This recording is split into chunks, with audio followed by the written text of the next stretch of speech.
What's going on, guys? This is Aldo here, or Swiss, from Team Natachi, and for this episode, episode 4, I'm going to be going away from mechanical chassis tuning, and I'm going to be going into ESC and motor and gearing balance. And so hopefully this isn't really a big jump from what we've been used to for the past 3 videos, which have been gearing, or final drive ratio, FDR for short. That's episode 1. Episode 2 is basic front end alignment, and episode 3 is more advanced front end alignment. And so what we're going to be focusing on is gearing in tandem with motor choice, and also ESC value and ESC tuning. So let's get right into it. So starting off, I'm just going to talk about the tuners. Going to be very simple. These two are meant for hobby wing, and this one, as you can see by the branding, it is Yokomo. There are other brands like G-Force, SHREDDIT-RC, and a couple of other ones, Surpass, OMG. I have yet to use those, but the main contenders that you're going to see around here are going to be Yokomo, hobby wing, Accuvance, and sometimes Sanwa.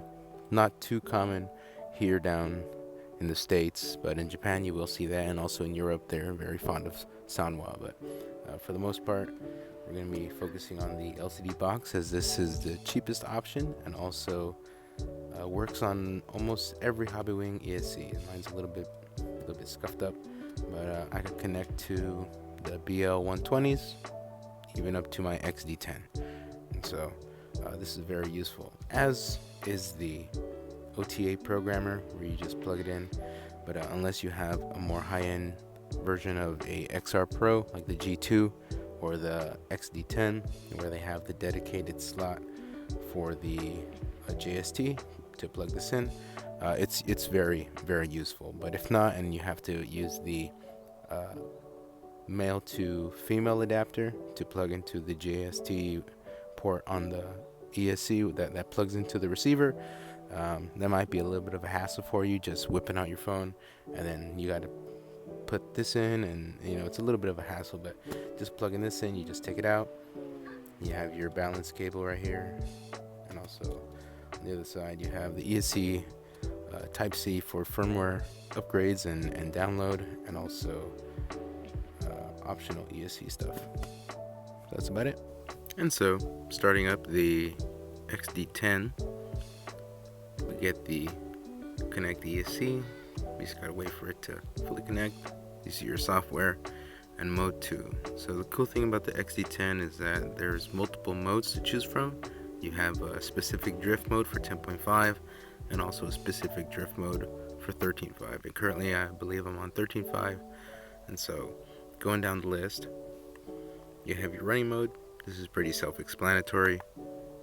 Reverse force, reverse delay, cutoff volt, ESC thermal, BEC. Please be careful on BEC voltage. Too high may damage servos and also gyros. So unless the manual for your servo and or gyro says that it could handle 7.4 or anything higher than 6.4, I'd keep it like that. I mean, most people, they choose that to get a little extra power, a little bit of extra speed, but it might not be worth it in the long run. And so after that, you have remote off. That's pretty cool. I don't use it personally. If I'm not mistaken, you have to press on the brake for about 5 to 6 seconds and it turns off, and so that's a pretty cool idea. Motor rotation counterclockwise, unless you're running a belt trans and your motor is still facing left side pinion, that's when I would possibly change it. But if you have the option to move motor on the right side, where pinion is on the right side, you could just always keep it counterclockwise. It's basically just the same thing. So going down, we have throttle rate. So throttle rate for the higher end ESCs, this is going to be how smooth and how punchy your throttle is going to be. So lower the number and higher the number, as shown here, this is going to be a little bit more aggressive, and lower the number is going to be more smoother, right? And going on, throttle curve, I keep it linear. You could do a customized throttle curve, I just don't do that. neutral range. Neutral range is how much throttle you have to apply, again, before the ESC starts giving power to the system. So if you're using a high-end transmitter, something similar to my 10PX, I'd keep it at 5% or 4%. But for the most part, 5 to 6% will work on any transmitter. Initial throttle, I just keep that at 1. But shown by the asterisk, this is just a stock setting, and so I just keep it there. Coast is the opposite of drag brake, where when you let off, it's how much it will keep going. Drag brake is obviously the opposite. Drive frequency is how smooth it is and how broad your steering wheel feels. So this is very similar to Accuvance and Yokomo, where they use hertz, and I believe Sanwa also use hertz, but it's just basically the same thing. So your drive frequency, which it could go all the way down to 1K, and for me, the XC10, which is drift specific and has specific drift modes, can go up to 48,000, and so that's pretty cool. Softening value is used in tandem with softening range, and so softening value has a degree percentage, and softening range is choosing a specific throttle point to limit and thus to soften RPMs. So using this, you could really get a very smooth throttle band, and you could really maximize that balance and really get some usable RPM. So this is basically on the theory of what I'm talking about, where you don't tune just to have a bass tune. You're tuning and choosing what you want out of the motor, out of your gearing, and out of the system that you're running out of, right? And so it's a very intricate process of going to the track, trying a little bit here, a little bit there, and just finding what you like. So after that, drag brake, again, the opposite of coast. When you let off, it's how much it slows down. I have it 25, but this is my weight shift setup. The Travis. It's not meant to be competition, as I'm driving with a technique rather than just driving regularly. After that, I have my brake force, initial brake rate, same as throttle rate. The higher it goes, the more aggressive it is. The lower it goes, the softer it is. My brake curve, I keep that at linear. Brake frequency is how smooth that is. What I felt with this is going to be how smooth and how broad drag brake can feel. And so I don't really touch it, as 12K really just felt good. You could go to 16. I've tried 16. 20 might feel a little bit too slow, but keep going. Boost timing. So 30 degrees of boost timing is added onto the motor. So 30-30, that's 60, and then whatever turbo I have. But turbo's always at full throttle, so I wouldn't really worry about this. So our boost timing, which is starting at an RPM, which is 4,500.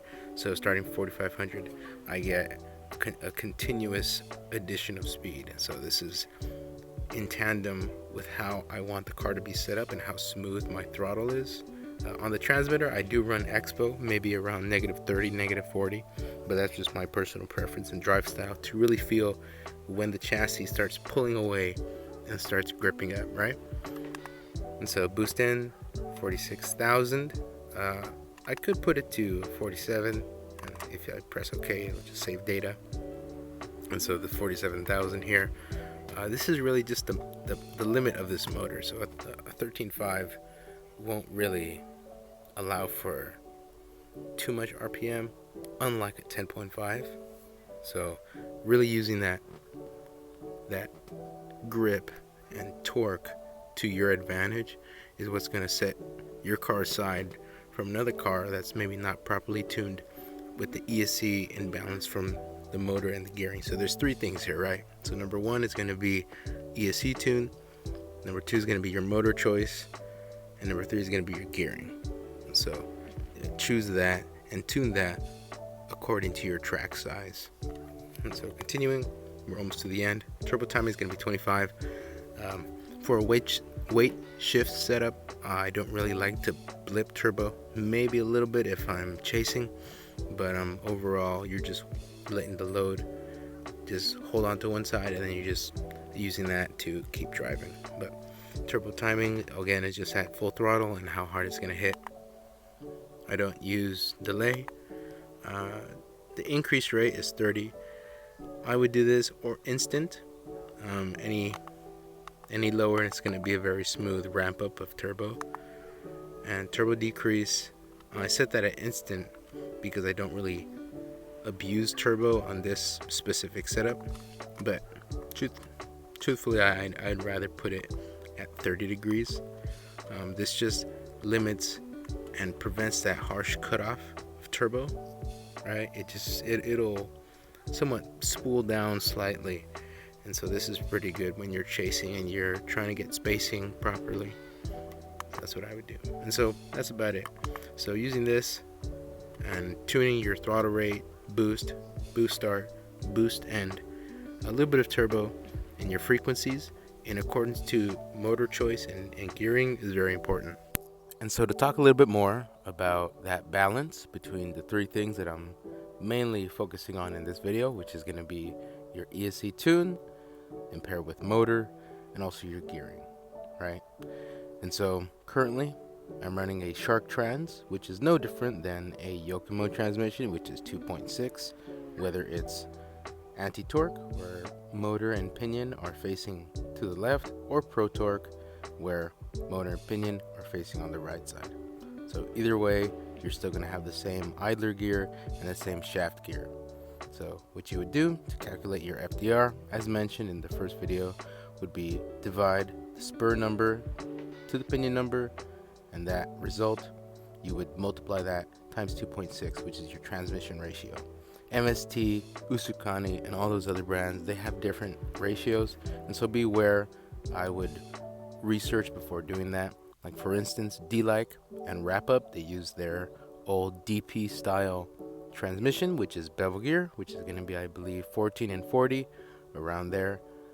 Correct me if I'm wrong, but that transmission ratio is approximately 2.35 around there, or 3.75. So it's a little bit off, but the same theory applies as always. So here on mine, I have a 90 paired with a 24 pinion, and my motor, is a 13.5. And so my FDR is sitting right at around 9.75. So just under 9.8, which is what I would normally get with a 22 and 84.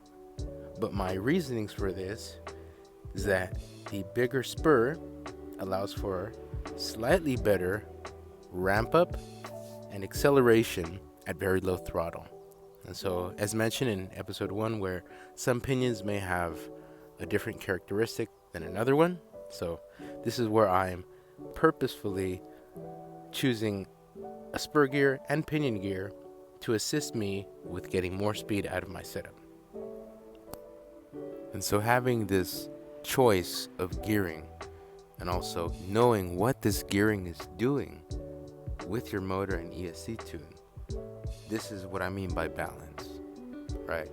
So I know just by using this ESC tune and also in pair with my motor, I have full control over my throttle response and setup. So granted, on a more advanced setup as like a Yokomo and RPX3, the Hobbywing, the XD10, or even an Accuvance, the Jarvis, the XX, or even the Rad, those setups you could really tune and find and fine-tune levels of throttle, right? I know in Accuvance you could even add torque just by the sensor board.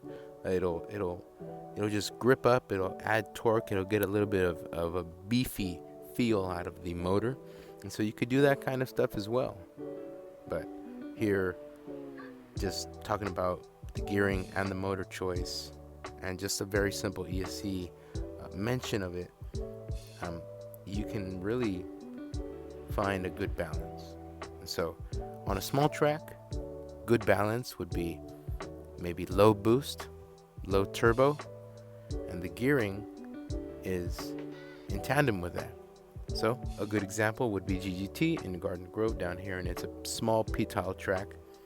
And gearing wise, I would be happy sitting at around 9.8 to 10.4 for 13.5. For 10.5, I'd probably go from 10.4 to 10.6, just because of that size. And so doing that, choosing that gearing, I have a good balance. So obviously, motor characteristic and also your ESC is going to play a part in how the throttle is going to be feeling, but overall, that's what I would use, as you now have a level of grip that is from low throttle all the way to high throttle, that you're never having extra wheel spin that you don't know about. That's the idea, that you know exactly what the car is doing because you did the math.